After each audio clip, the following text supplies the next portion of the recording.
di deskriptif 2 pertemuan. Nah, itu, minggu lalu 2 minggu lalu saya dan juga hari ini. Nah, saya share screen dulu.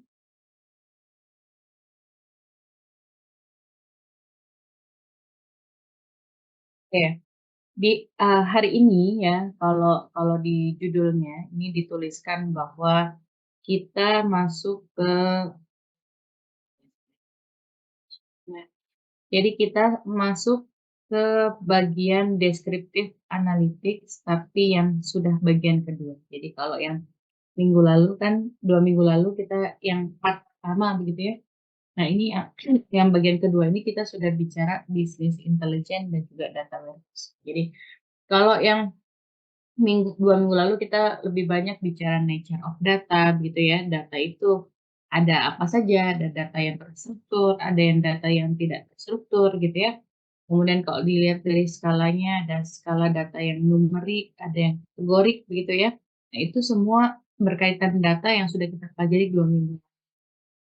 Nah, selain kita bicara data, kita juga bicara apa sih model-model statistik yang bisa kita gunakan dalam proses menganalisis data, begitu ya. Ya kan ada teman-teman bicara ukuran pemusatan gitu ya, penyebaran gitu ya. Model-model dasar statistik kayak model regresi gitu ya, kemudian regresi logistik dan seterusnya gitu ya. Kita bicara bagaimana pola sebaran data dan seterusnya itu di 2 minggu lalu. Jadi kalau minggu lalu tuh lebih banyak kita bicara ya nature of data dan bagaimana memvisualisasikan. Jadi teman-teman barangkali, lihat begitu ya, gimana caranya membuat grafik begitu ya. Kemudian kita buat namanya dashboard. Dashboard tuh kemarin apa dashboard? Masih ingat nggak dashboard tuh apa?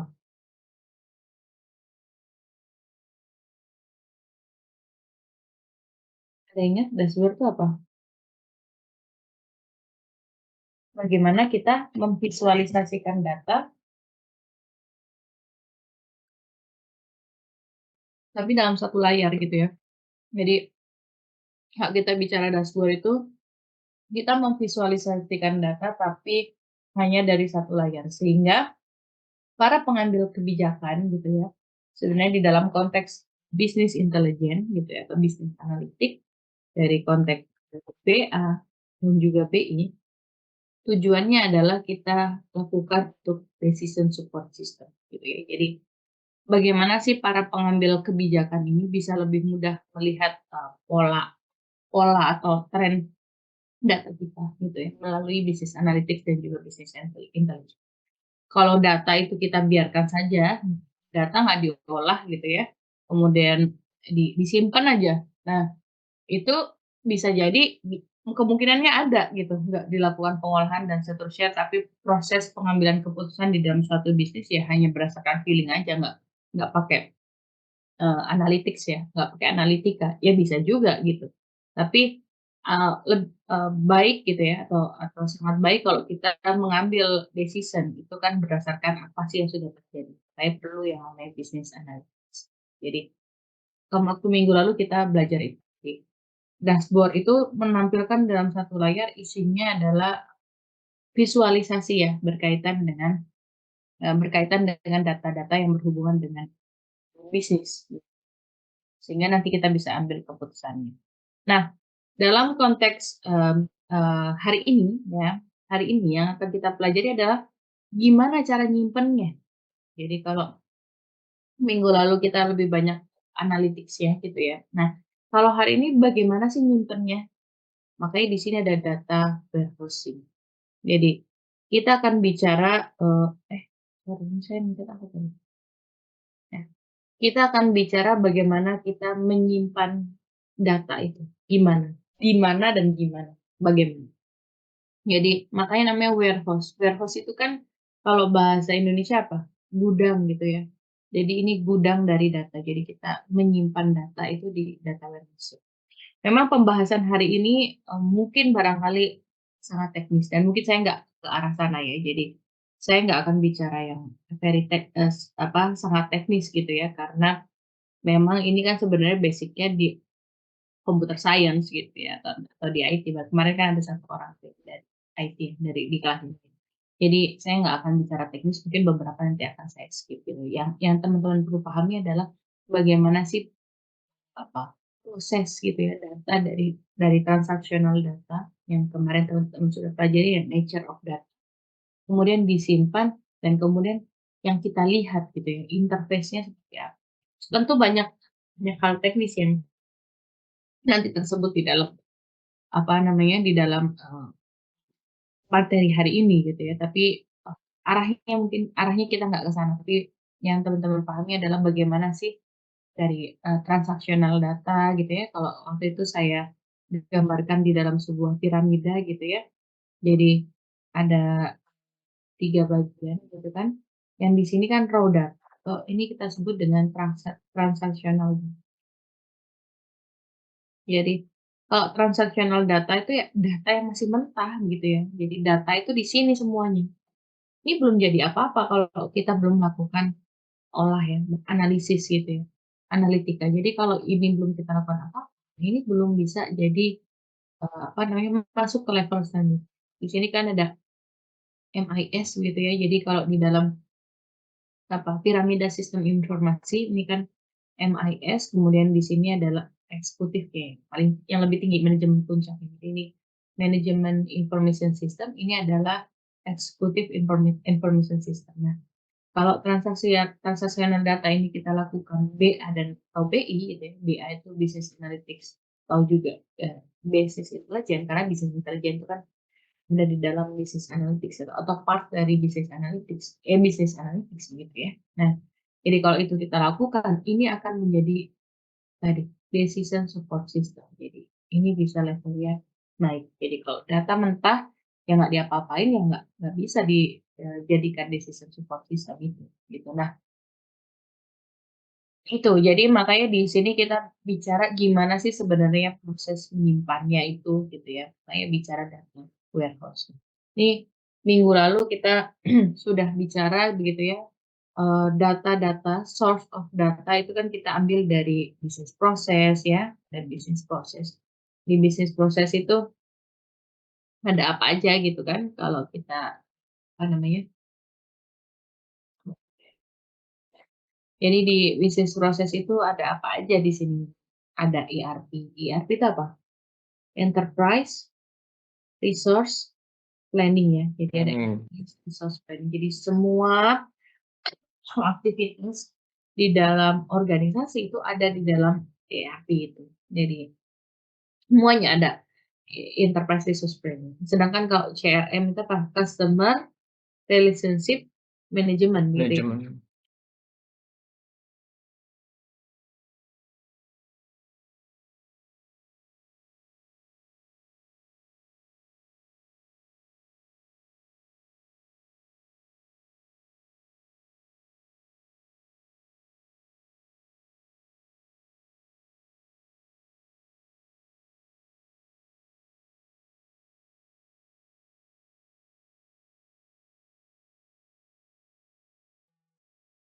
Itu salah satu source of data ya, source internal ya di bisnis proses. Ada juga kita ambil dari sosial media. Ada juga dari mesin mesin, mesin atau Internet of Things, radar, satelit, dan seterusnya. Nah, ini disimpan di sini. Nah, inilah yang kita akan bicarakan hari ini.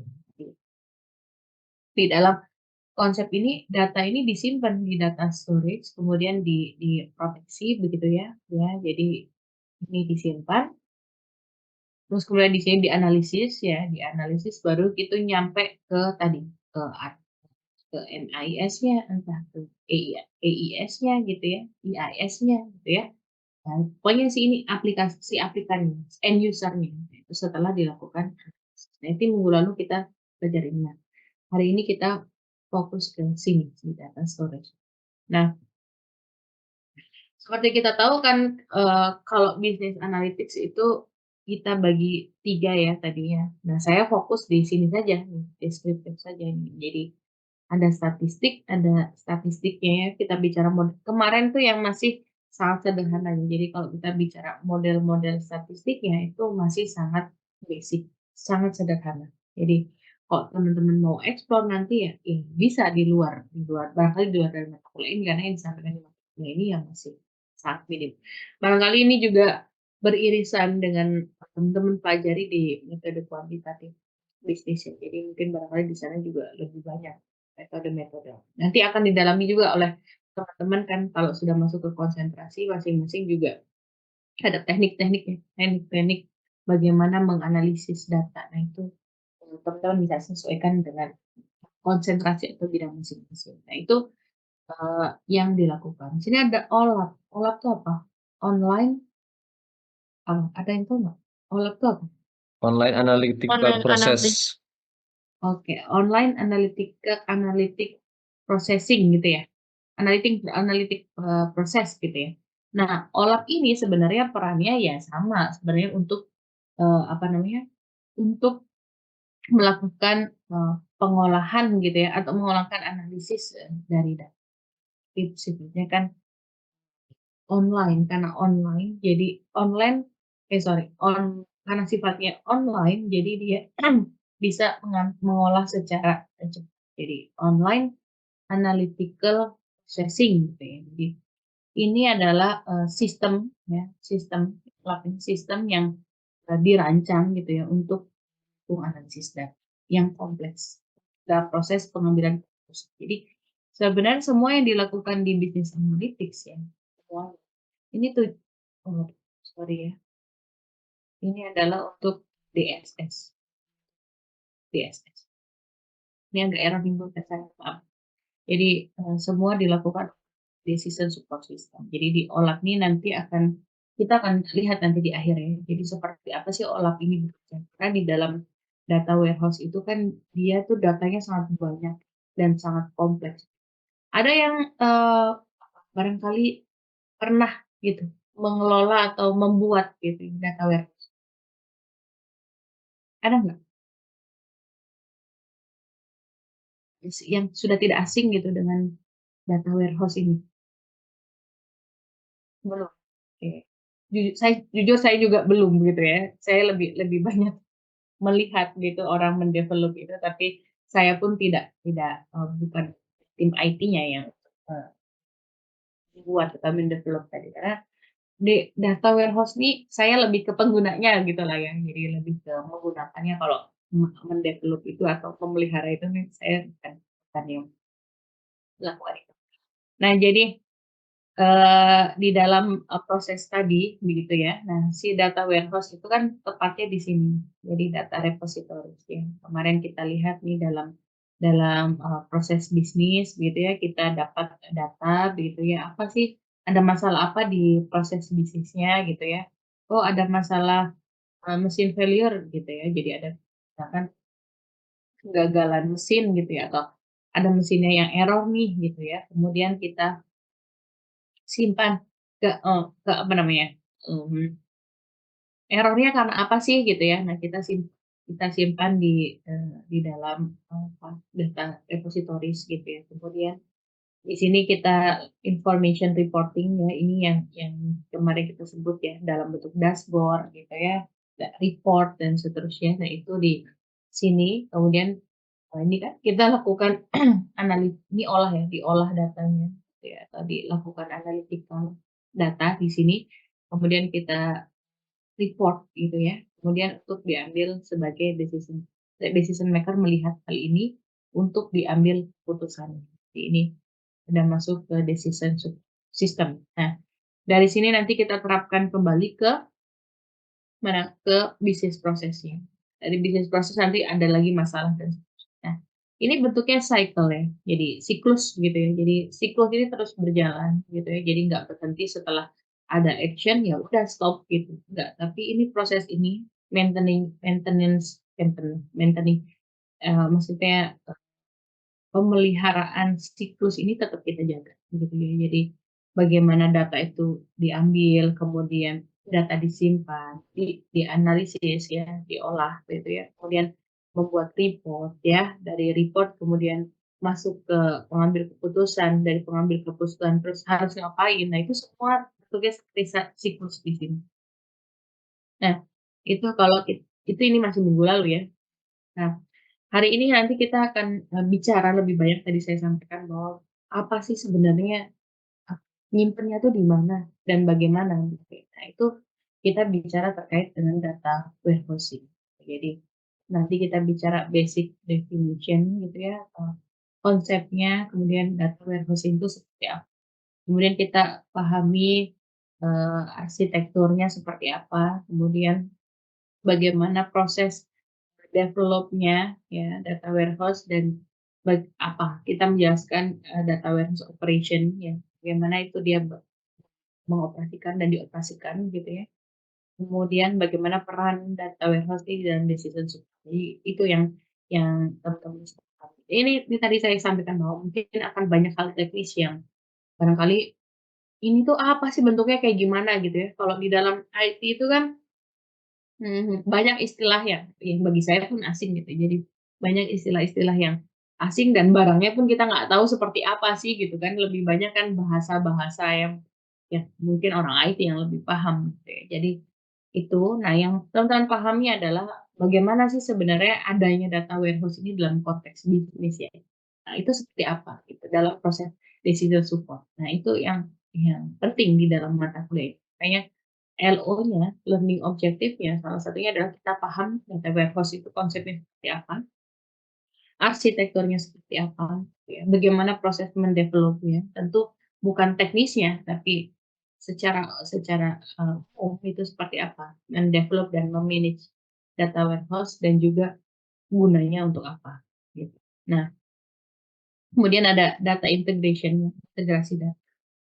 Nah, ada ETL, karena nanti kita akan sering ETL. ETL itu extraction, transformation, dan juga loop. Jadi kita ekstrak datanya, kita transform datanya, baru kita loop.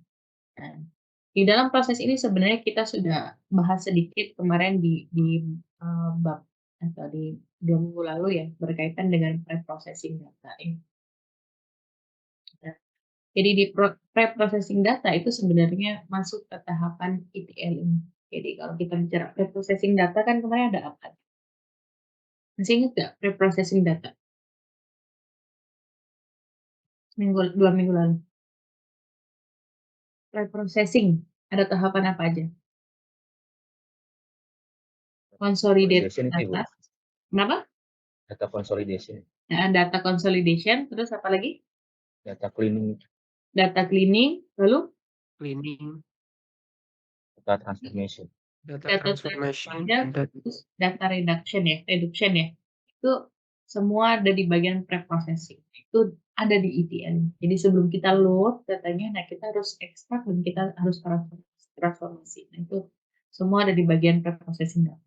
Nah, kemudian kita lihat nanti bisnis performance manajemennya seperti apa. Nah, ini mungkin barangkali nanti silakan dipelajari ya. Saya mungkin tidak masuk ke sini, tapi nanti silakan nanti dibaca. Nah, di buku ini ya, di buku Pearson ini, Pearson tentang business analytics ini ada salah satu studi kasus ya. Jadi kalau kita bicara business intelligence dan juga data warehousing, jadi menyimpan data di gudang tadi, di data warehousing gitu ya. Jadi kalau di Amerika gitu ya, itu menggunakan data warehousing dan juga business intelligence tools itu untuk managing state revenue. Kalau kalau kita bicara revenue, pendapatan negara itu apa? Misalnya pajak ya, dari Mas Abi sampaikan, pajak ya. Jadi, pendapatan negara itu pajak gitu ya. Sebagian besar pendapatan negara kita kan dari pajak. Pajaknya pun macam-macam, ya kan? Sampai sampai kita pun bingung nih pajak apa lagi nih gitu ya. Jadi ada pajak penghasilan, ada pajak apa lagi? Kendaraan bermotor ya, ada pajak apa lagi? Bumi bangunan gitu ya. Ada apa? Yang kalau kita beli-beli makanan di restoran tuh pajak apa tuh? PPN. PPN ya? PPN ya. Jadi ini ada banyak pajak ya di negara enggak di negara ini di dunia ini ada banyak pajak gitu ya. Bahkan eh, itu salah satu revenue terbesar gitu ya di suatu negara kayak negara kita. Nah, di Amerika itu sudah menggunakan bisnis intelijen dan juga data warehousing karena datanya sangat besar. Jadi nggak manual gitu. Jadi dia sudah melakukannya dengan proses penyimpanan yang terintegrasi.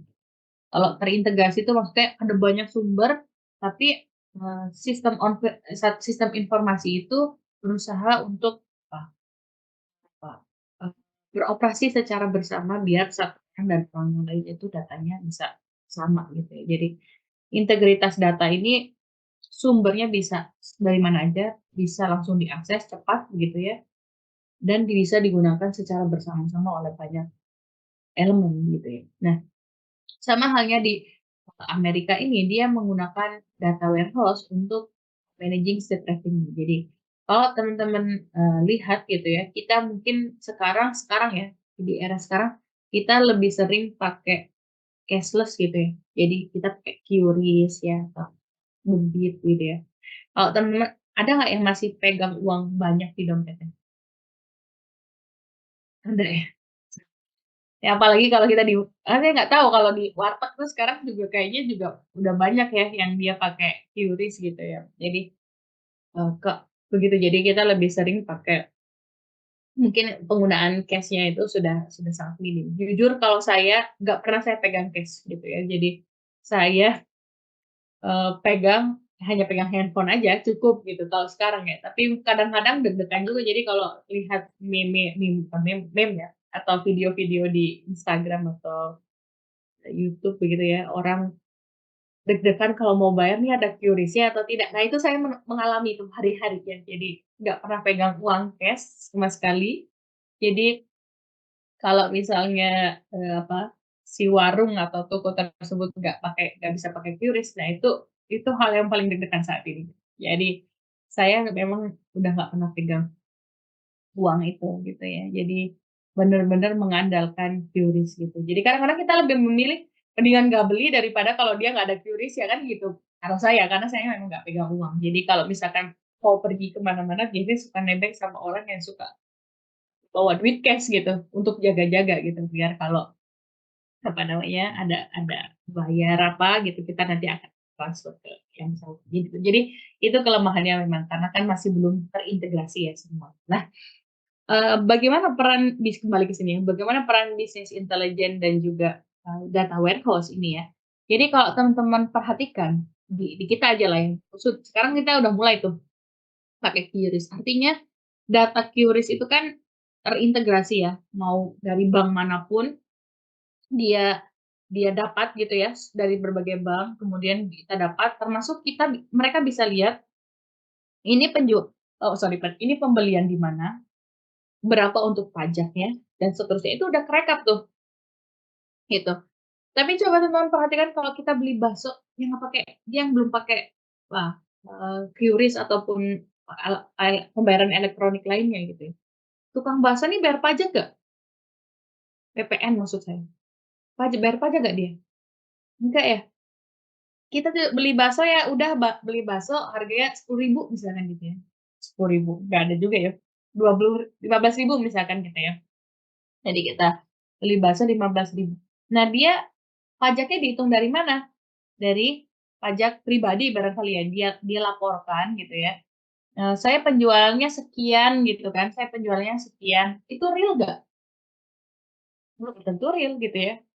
Kita misalkan dia dia penjualannya 50 mangkok gitu ya, setiap hari misalnya 50 mangkok mah dikit ya, 200 mangkok gitu ya, tapi barangkali yang dia laporkan ya cuma sekian mangkok lah gitu ya. Nah itu kan menjadi apa namanya, fraud gitu ya. Nah, di Amerika itu karena banyak menghadapi fraud itu, jadi karena banyak yang menyelewengkan gitu ya, karena ini kan salah satu, pendapatan yang pemerintah pemerintah, eee apa sih namanya, bukan ujung tombak ya, tapi salah satu pendapatan yang pemerintah harapkan begitu ya, sehingga adanya tax fraud ini dia minimalisir. Caranya dengan apa? Dengan menggunakan bisnis intelijen dan juga data warehousing. Jadi mau pakai toko kelontong kayak semuanya harus terintegrasi datanya, jadi harus terlapor. Jadi fraud-fraud yang seperti itu nggak akan terjadi. Jadi kalau misalkan dia mau, "Lah orang buktinya transaksi yang Anda berikan datanya begini kok," gitu kan. Karena itu semua dia nggak, sudah nggak sudah cashless begitu ya. Jadi itu semua terekam. Nah, itulah pentingnya bisnis intelligence sih. data jangankan satu Indonesia ya, data satu kabupaten aja pasti banyak sekali begitu, makanya harus kita simpan di dalam data warehouse. Nah, itulah pentingnya salah satu, pentingnya data warehouse dan juga bisnis intelligence untuk mengelola hal tersebut gitu. Mungkin kalau di luar negeri sih udah bener-bener nggak ada pakai di luar negeri ya, maksudnya di barangkali di Eropa gitu ya, di Eropa atau belum ke Eropa sih saya sejujurnya. Jadi di Eropa, itu atau di Denmark lah, Denmark itu kan salah satu negara yang e-government-nya itu yang paling maju begitu ya. Nah itu pasti dia hal-hal seperti ini sudah menggunakan business intelligence dan juga data warehousing. Jadi semuanya itu sudah nggak pakai uang ini lagi, uang uang kertas lagi gitu ya, tapi dengan proses digital.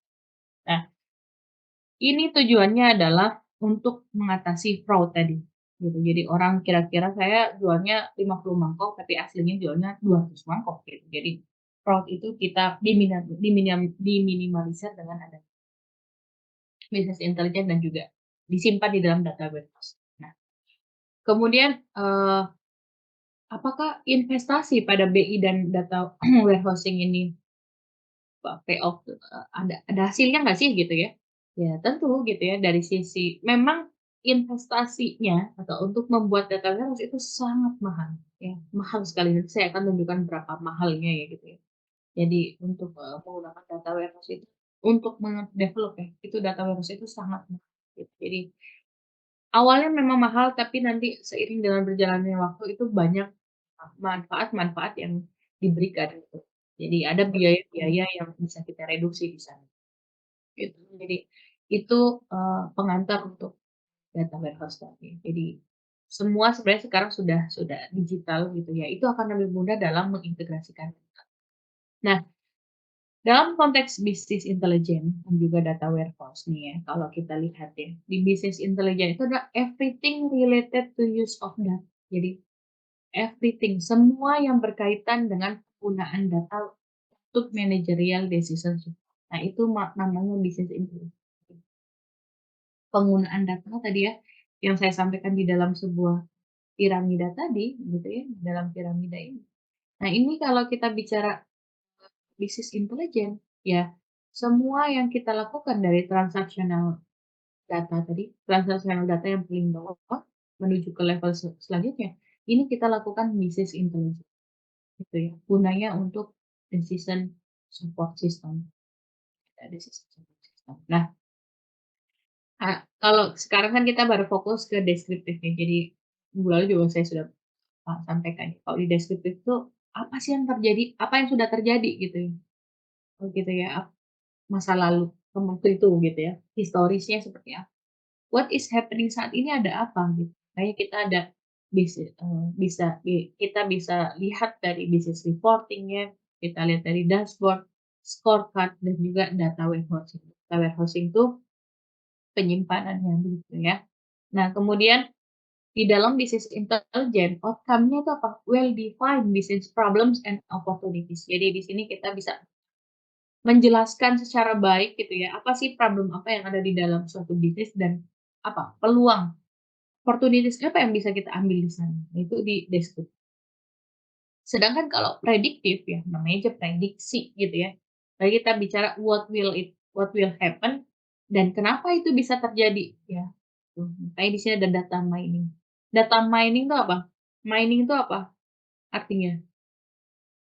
Tambang gitu ya, menambang data gitu loh. Jadi dalam konsep data mining ini datanya sangat besar gitu ya. Kemudian, kita lakukan mining, penambangan data lah bahasa Indonesia ya, tapi jelek kalau bahasa Indonesia. Jadi data mining ini adalah, merujuk pada, proses ya, proses ekstraksi pola gitu ya, ekstraksi pola pengetahuan gitu ya, dari sekumpulan data yang besar. Jadi kan kita sekarang kalau kita itu masuk pada era big data gitu ya. Jadi datanya itu sangat banyak, sangat luas gitu dan sangat besar gitu ya. Jadi tujuan dari data mining ini untuk mengidentifikasi pola-pola, hubungan yang tersembunyi gitu ya, ada hubungan, kemudian informasi lainnya yang tujuannya juga untuk mensupport dari, keputusan ya. keputusan dari suatu entitas.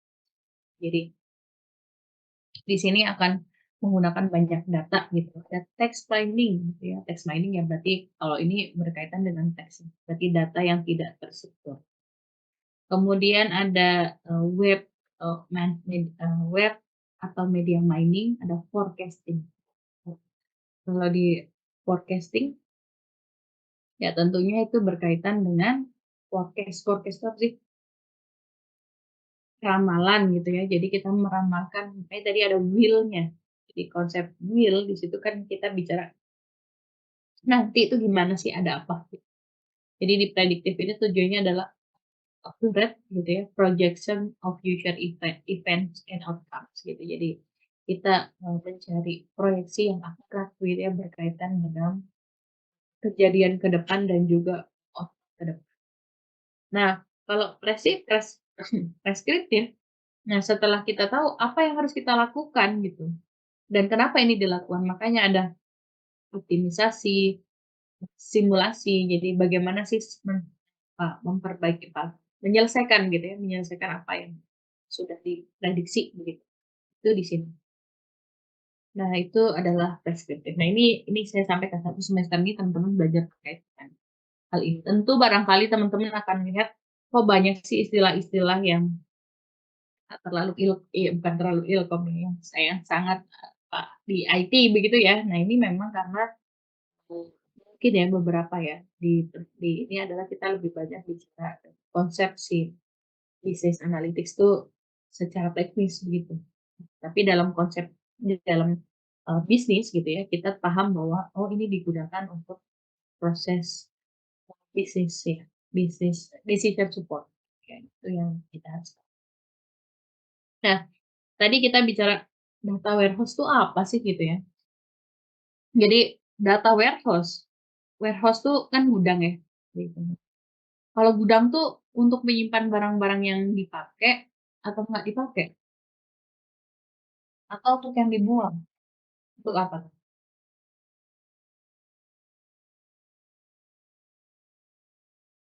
Mbak, kalau gudang itu untuk nyimpen barang-barang apa? Biasanya inventory, Bu. Untuk inventory. Untuk apa, Mbak?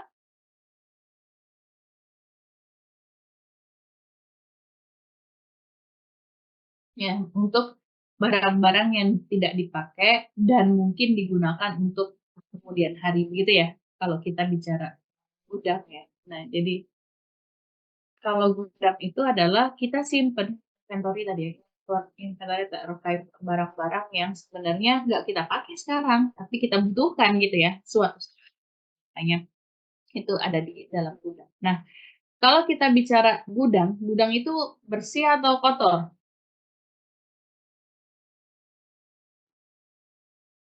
Kotor biasanya ya. Ada juga yang bersih begitu ya. Jadi ada yang bersih, ada yang kotor.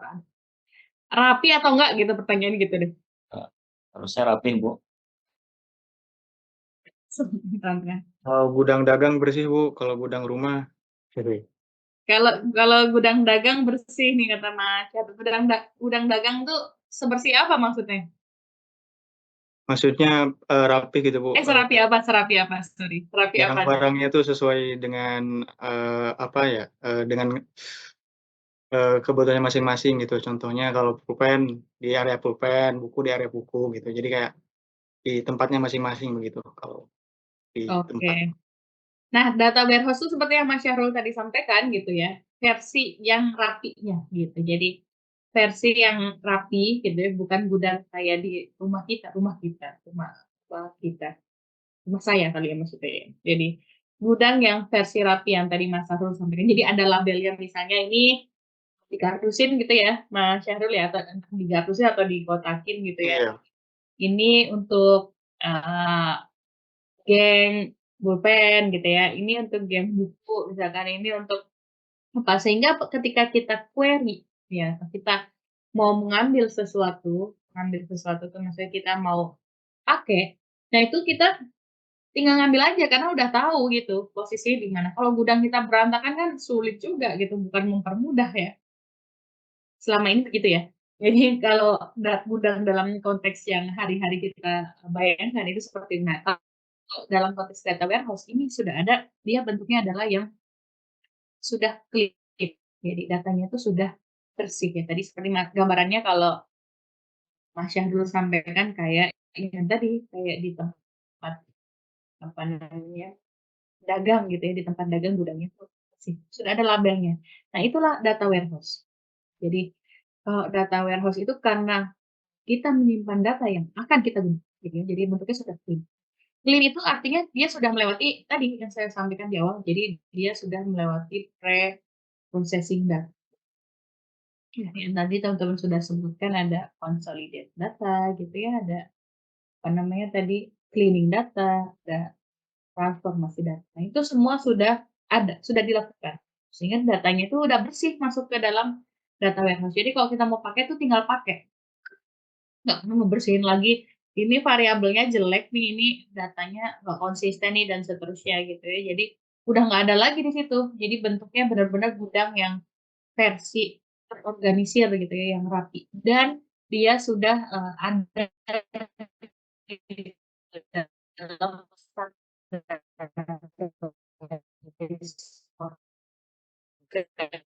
dalam kalau misalkan satuannya apa, dan semua itu bisa digunakan. Makanya saya kembali ke gambar ini, kalau kita perhatikan gambar ini, nah ini itu sudah langsung mana tadi ini ya, di data storage ini sudah bisa langsung kita analisis gitu.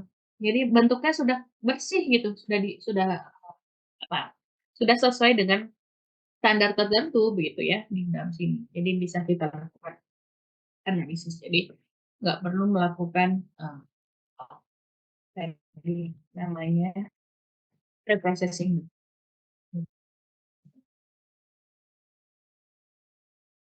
Jadi kumpulan dari data yang terintegrasi, tadi saya sampaikan ya. Jadi integrasi itu kan sudah bersama, gitu ya. Jadi di dalam intinya adalah di integrasi data ini ada koneksi tadi. Jadi koneksi ini, koneksi dan koordinasi, gitu ya. Koneksi dan koordinasi ini ya, yang baik organisasi